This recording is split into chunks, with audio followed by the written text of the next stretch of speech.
नमस्कार विद्यार्थियों। पिछले व्याख्यान में हमने अमेरिकी राष्ट्रपति के वेतन भत्तों एवं राष्ट्रपति पर महाभियोग प्रक्रिया के संबंध में विस्तार से बात की थी।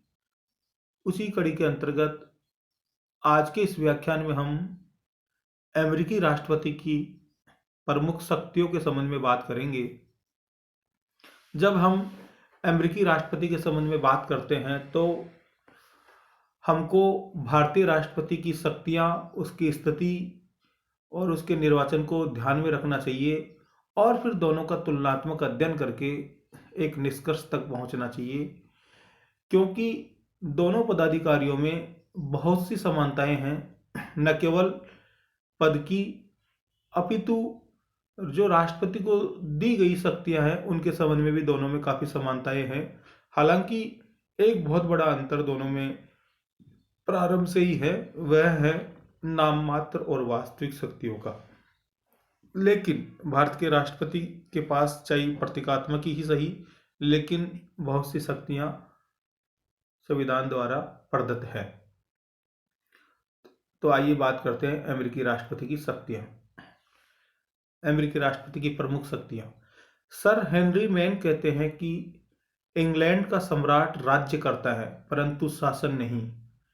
फ्रांस का राष्ट्रपति न तो राज्य करता है न ही शासन, परंतु अमेरिका का राष्ट्रपति न केवल शासन करता है अपितु राज्य भी करता है। अब इसका मतलब क्या हुआ? राज्य करना, शासन करना, इसका मतलब क्या हुआ? देखिए, ब्रिटेन का जो सम्राट होता है वह केवल राज्य प्रमुख होता है, शासन प्रमुख नहीं होता। शासन प्रमुख ब्रिटेन में प्रधानमंत्री और उसकी मंत्री परिषद होती है, यानी शासन का वास्तविक संचालन प्रधानमंत्री और उसकी मंत्री परिषद द्वारा किया जाता है। सम्राट केवल नाम मात्र का होता है। जबकि अगर अमेरिकी राष्ट्रपति की बात करें तो अमेरिकी राष्ट्रपति राज्य भी करता है और शासन भी करता है, यानी उसी के नाम से देश का शासन का संचालन होता है और वही शासन का वास्तविक सूत्रधार है, वास्तविक संचालन करता है। तो इसलिए कहा जाता है कि अमेरिकी राष्ट्रपति राज्य भी करता है और शासन भी करता है। ये सर हेनरी मैन की ये कोटेशन बड़ी सटीक हैं। अमेरिकी राष्ट्रपति को महत्वपूर्ण शक्तियां दी गई है, परंतु उनका उपयोग वह नियंत्रण एवं संतुलन के दायरे में रहकर ही कर सकता है। बहुत महत्वपूर्ण शक्तियां दी गई है अमेरिकी राष्ट्रपति को, कई प्रकार की शक्तियां दी गई है, लेकिन उनका प्रयोग वह नियंत्रण एवं संतुलन के दायरे में रहकर ही कर सकता है। यद्यपि अमेरिकी राष्ट्रपति को संविधान द्वारा सीमित शक्तियां ही प्रदान की गई है, लेकिन बहुत से ऐसे कारण हैं जिससे उनकी शक्ति में आज बहुत वृद्धि हो गई है, यानी उनकी शक्तियों में उत्तरोत्तर वृद्धि होती जा रही है। ऐसे बहुत से कारण हैं, जैसे संकटकालीन व्यवस्था।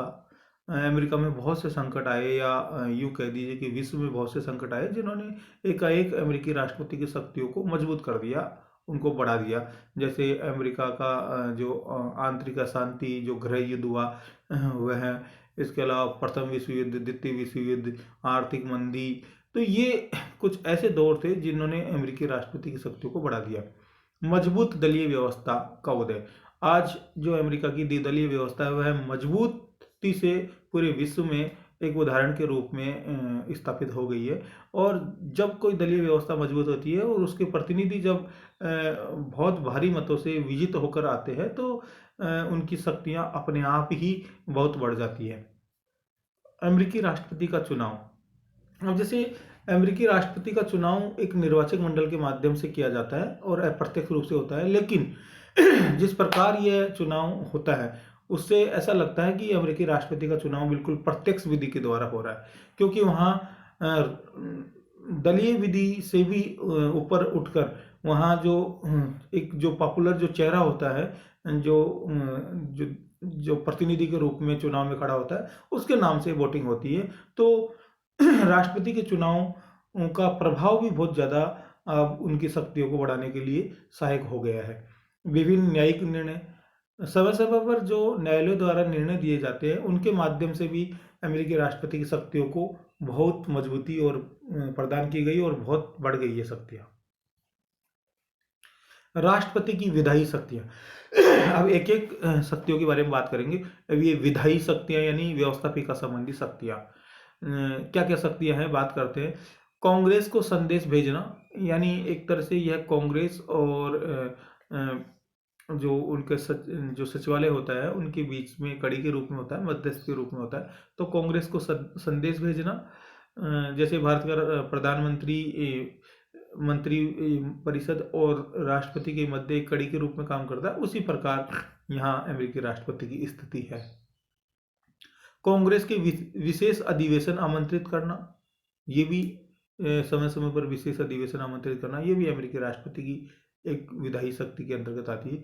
निषेधाधिकार शक्तियां, ये बहुत महत्वपूर्ण अमेरिकी राष्ट्रपति की शक्तियां हैं और इसके तहत अमेरिकी राष्ट्रपति को दो प्रकार की निषेधाधिकार शक्तियां प्राप्त है।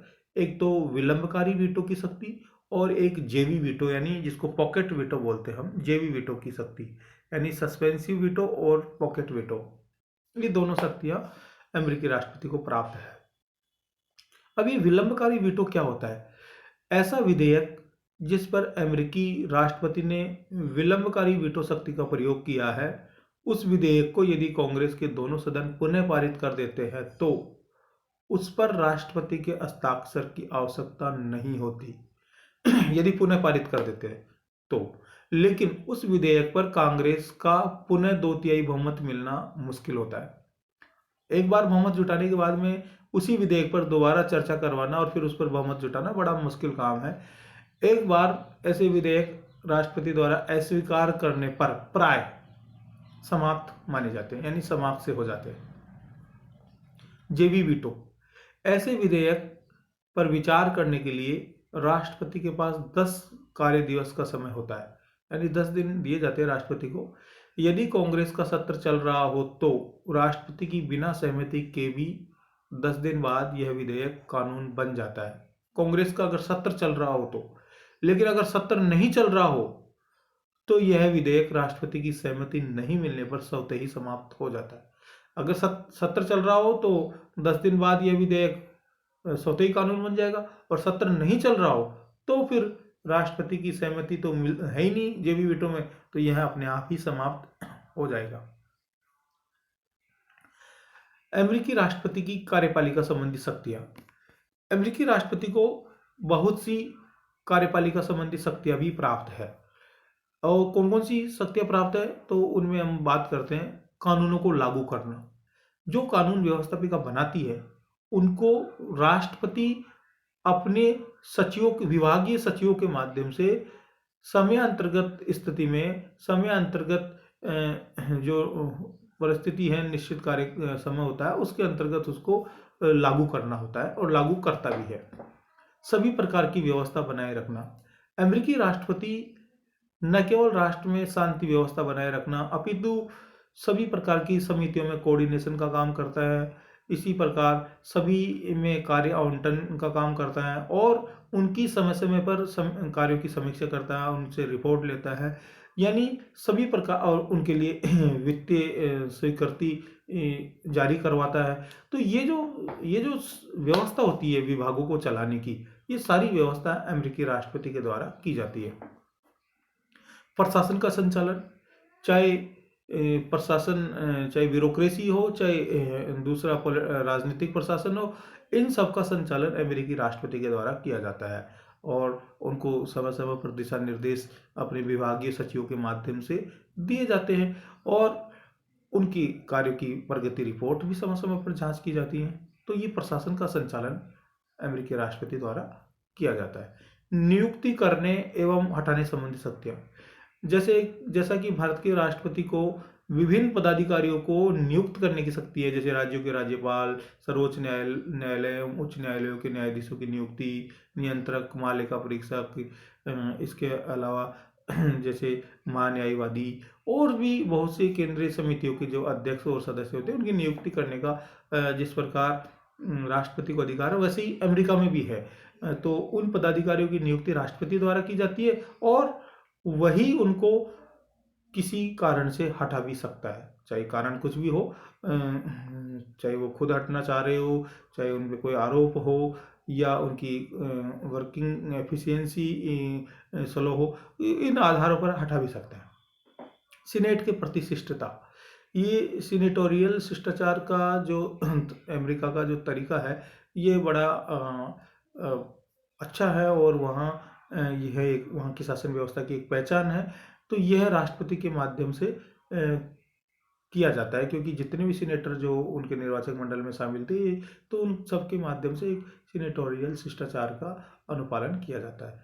परराष्ट्र संबंधों का संचालन, ये विदेश संबंधों का संचालन, जैसा कि कोई भी किसी भी देश के राष्ट्र प्रमुख के द्वारा परराष्ट्र संबंधों का संचालन किया जाता है, तो वहाँ भी परराष्ट्र संबंधों का संचालन अमेरिकी राष्ट्रपति द्वारा किया जाता है।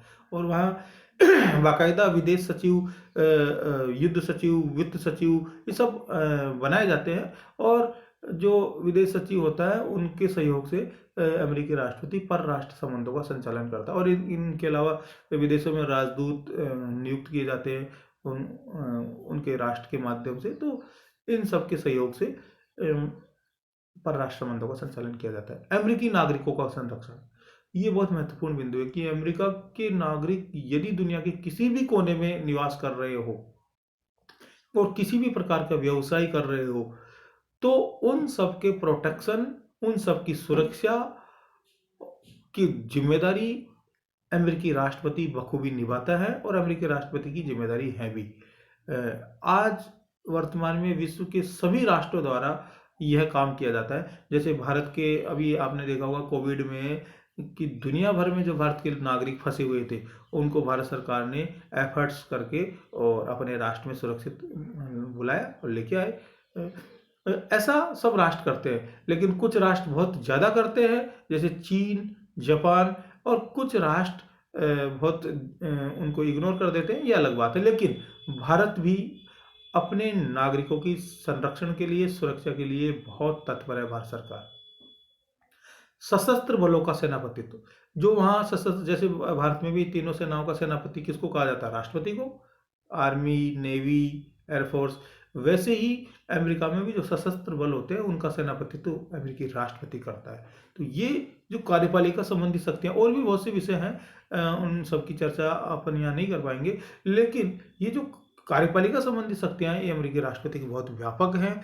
और इन्हीं से अमेरिकी राष्ट्रपति की शक्ति का और अमेरिकी राष्ट्रपति की पद का और अमेरिकी राष्ट्रपति की गरिमा की एक पहचान है। तो आगे की बात हम अगले व्याख्यान में करेंगे। आप सभी को बहुत बहुत धन्यवाद।